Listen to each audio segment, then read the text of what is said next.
Pero to update sa aton karon nga gabi, langkoy na ining kasambahay ho kay duway matalakay man kuno last time. We have Sir Winnie Sanso, ang labor representative sa RTWPB sa Region 6. Sir Winnie, good evening and welcome sa Action Firing Line. Yes, sir. Good evening, no? Mayang gabi sa inyo da. Kag labi na gid sa mga utod naton nga mga mamumugon nga nagapamati sa imo programa. Salamat gid sa time. Nanuning masumong balita nga nabaton mo nga dogin pa isol sa second week sa May pa instead sining April ang inyo hearing sa RTWPB. Ano ang specific kay exact schedule nga nabaton mo, sir? Well, ayaw mo na ganino ang labor sector was dismayed, no? Kaya imagine art ang May 12 to 13 is too long, no? Too far, no? Ginambal ko gani, ginag-text ako sa kay Director Sixto Rodriguez sang Dole. Siling ko, sir, ang 12 to 13 of May is too far. Request kami tani nga we should have initiated one deliberation, no? Kaya ti ang question ni Art, ang original sining schedule supposed to be is 12-13, no? Sang April. Dason, and brother 22-23. Sa uli, tungod nga why kuno sila sang hindi available ang iban nga mga board member, gin paisol sa April 28, 29.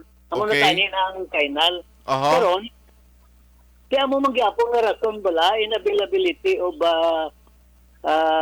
some, if not most, of the members of the board, no? Pero kung tanawon mo ang rules and procedure, Art, nagkasiling dira nga kung hindi ka gadya pwede ka man kapadala representative mo anyway, hindi pa man final deliberation, no? Para tani bala makuan lang, matalakay lang ang mga initial input, no? Ikadua, kung nakita sa labor representative, hindi siya maka-attend twice, no? We can dispense with a quorum. Kaya man ang rason nila nga wala sang quorum mo. Kaya ang management representative hindi pwede, ang NIDA, ang DTI, pero doon nagbailong hangin ako nga angas ng primero pag silinggid na, I think that was the first week of March, nga kuan ko no ining motu proprio, no?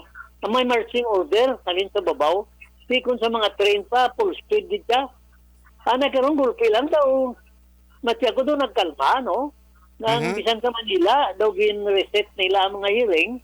Kasi imagine ka layo-layo, pato yan, no? Ti daw makasiling ka blard na something is fishy, no? About this development. Ti basi kon malang-alang sa eleksyon mo? Ti ang mabudlay dira kay sa akong pagtanaw bilang isabi ka labor advocate. Amo nang isa ka kuan niya dahil kung matapos na kundi ma-overshadow. Ma-overshadow ang wage issue sa eleksyon. Okay. Mas importante yung eleksyon ni kadua bilang isa ka aktivista, it is one way of trying to erase the national character of a wage struggle. Kung tanaw na ton Art, ang ginatayada sa kalabanan ng mga grupo, mga organized labor, national minimum wage mo 400, 300 plus di para ma-water down, no? So to speak. In order to water down this issue, tamo na imoon mo i-delay kung sa mga basketball bala ano gatawag nila guys, dribble the ball, no? Tamo nagbuwag ka pero lang tagi na dribble. Okay. Ang gwa sinagali ara na sa last 2 minutes of the ball game. Nag-time out ang lain, nagbisyo pang tanan nga mga kwanto halin sa referee kag iban nga luwas sa player sa abit, hindi man dayon ang last 2 minutes nga sige yon. Kaya mo gina siya no ti ako bilang isa ka labor advocate sa kadugay ko na nga experience sa regional wage board mga modesty aside more than 20 years na pa daw karon lang ni natabo mo. Kung hindi sila available padala sa representative naman initial deliberation pa man lang niya. Kung sa final deliberation, pwede na sila maka-attend, no? Kaya ang mga issue lang erosion ng purchasing power ng workers, ang mga datos nga nagalutaw malin sa bisan sa NEDA kag sa PSA. Ngati ang kinanglan sang isa ka pamilya of 5 no, para makagwa siya sa poverty line is 2,582 per month. Ti 95 i-day na kung i-divide mo siya Okay. plus other factors. Ti mo na sigurong binalikawan nila kay daw hindi gid niya magwanta ang pagtaka sang man bisan kamati subong kag sa Mumbai gasaka ang bili mo as sweldo yaway. Aha.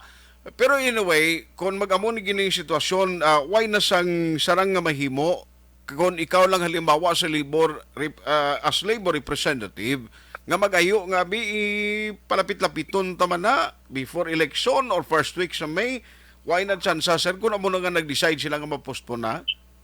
Sige matya Kuya Artia, ako lang niyang kuwan ako lang niyang feeling Matya Kuya daw arbitrary sini nga desisyon mo ka man sekretariat nga decide. Tigin pang konsulta man kuno kada isa. Tigan naging konsulta nila, pero kami ay naging konsulta, no? Sa mga kabalo sila nga kung konsultahon nila Kuya, maupuner Kuya dayon mo. Kaya ang mga majority ang ilang decision but to me, this decision is anti-labor, no? Ang management in cahoots with the other members of the board. Sila sini ang nag-design. Okay. Sa Mayo 1, kung even before that, uwas-wasan ginamon niya, kay man hindi ba lang kami mo na regional wheat board sa Sininga region, kada po nagreklamo nga may delaying tactics, no? Ang pag-deliberate ang wage petitions nga gin-file sang organized labor. So anong mga plano niyo subong nga himuon ninyo sir?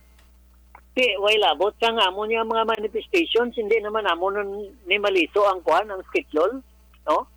Kundi, uyag ko lang niya ipatag, no? Kung mag-meeting na gitman kami, ngati anong pulos ang rules on minimum wage fixing, way taman ginakuan, wala taman ginasunod, no? You are changing the rules at the middle of the game. Okay. Kung mag-amo na iyaya, ang iba niya mga labor representative na ipost na sada. Kasi ako yan, hindi ko magpapaypo sa ako niya. Eh kung kinanglan niya nga yung barko gate para may balance ang mamumugod, they are taking the wage issue for granted.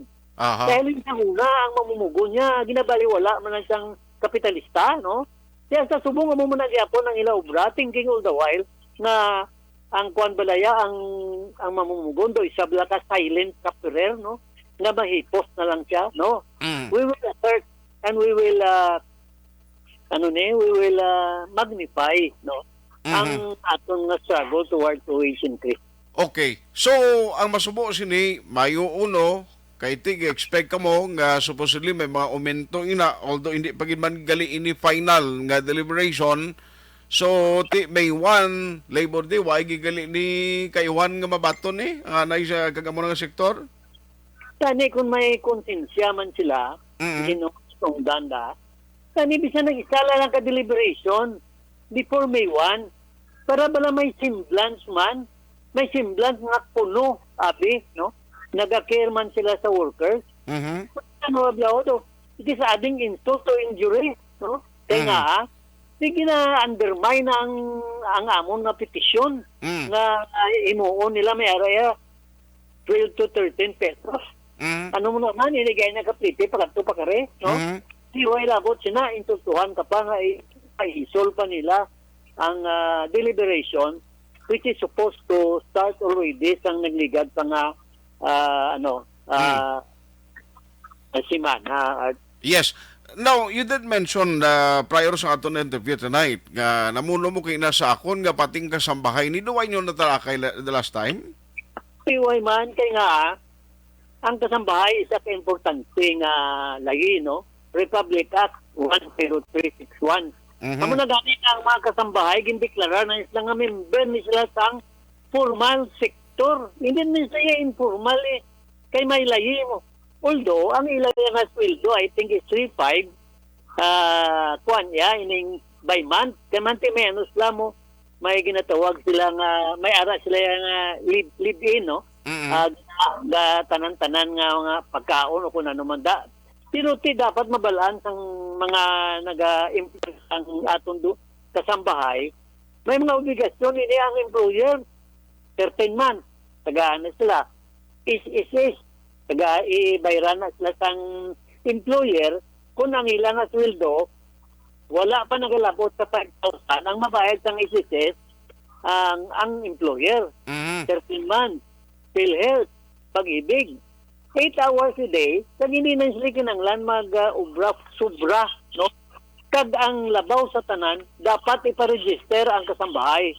Kung Okay. ikaw employer na wala mo gin-register ang kasambahay, may penalty na 10,000 to 40,000. Dapat iparegister mo na siya para maibalaan kag may kontrata. May kontrata ginaya nga pirmahan ang kasambahay. In the absence of that, mangayo sila bulig sa duli o kung sa barangay captain para mayara iya terms and conditions of employment. Samanti kabalo naman kita nga ang kasambahay gina-exploit mo sa mga employers niya. Kaya di mga insik nga ang kasambahay lang nagpabantay nila sa ilang mga negosyo. Ito mayobla na na hindi yung minimum ang binabaton mo kasambahay ka ibutang ka to ya dispatchadora, no? I think this law has been abused, no, by so many unscrupulous employers, no, na naga-suppress ang mga kasambahay daw sa gina-downgrade.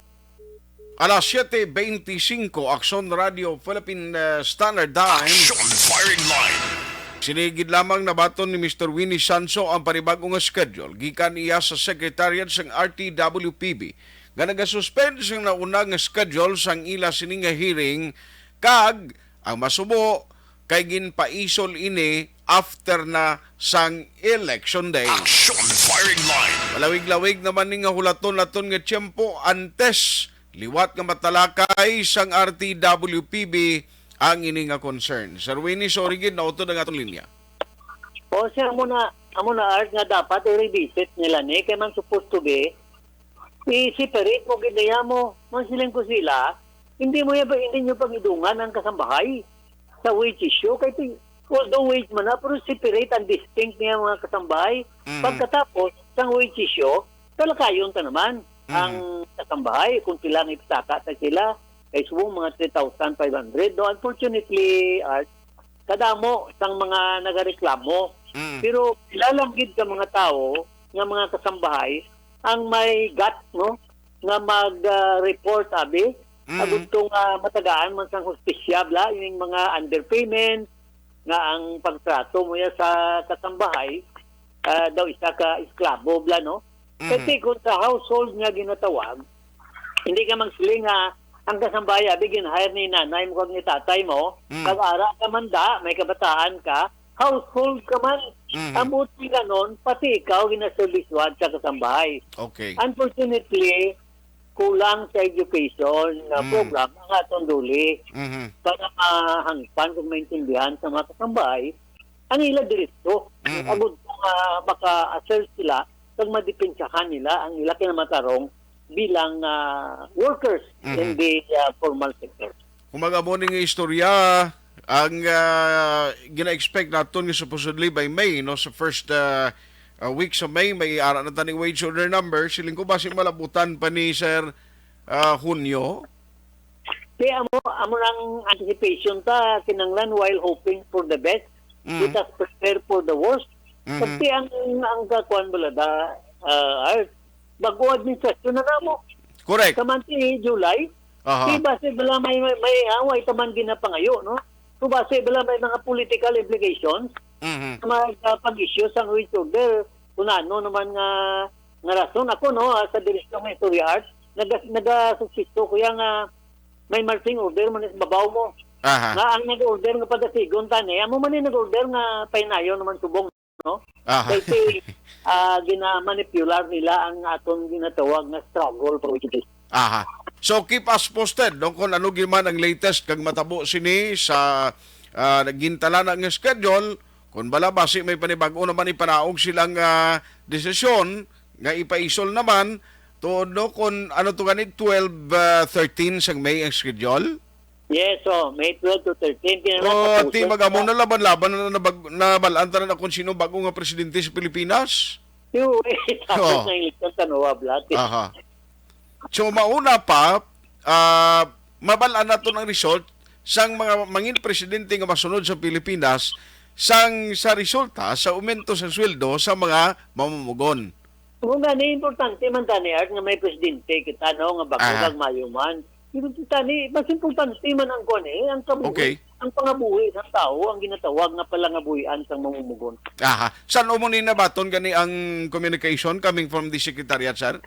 I think, kuan lang, guro mga 2 days pa lang. 2 days? Ito, kinapost man lang nila na yan sa kuan. Kaya, din ko tawagan nyo kuya, kay hindi kuya balumayo mag-computer mo. Aha. So, gina-inform lang ko nila, pero fix na ang schedule, no? So, gitawagan ko ang upod kong labor representative. Nasining ko ako nag-upost kuya. Hindi siya ma-upost man. Aha. Sige. On that note, Sir Winnie, just keep us posted kung anong matabo sini. Salamat gid sa time kag Salamat good night. po. Good evening. Action! Firing line.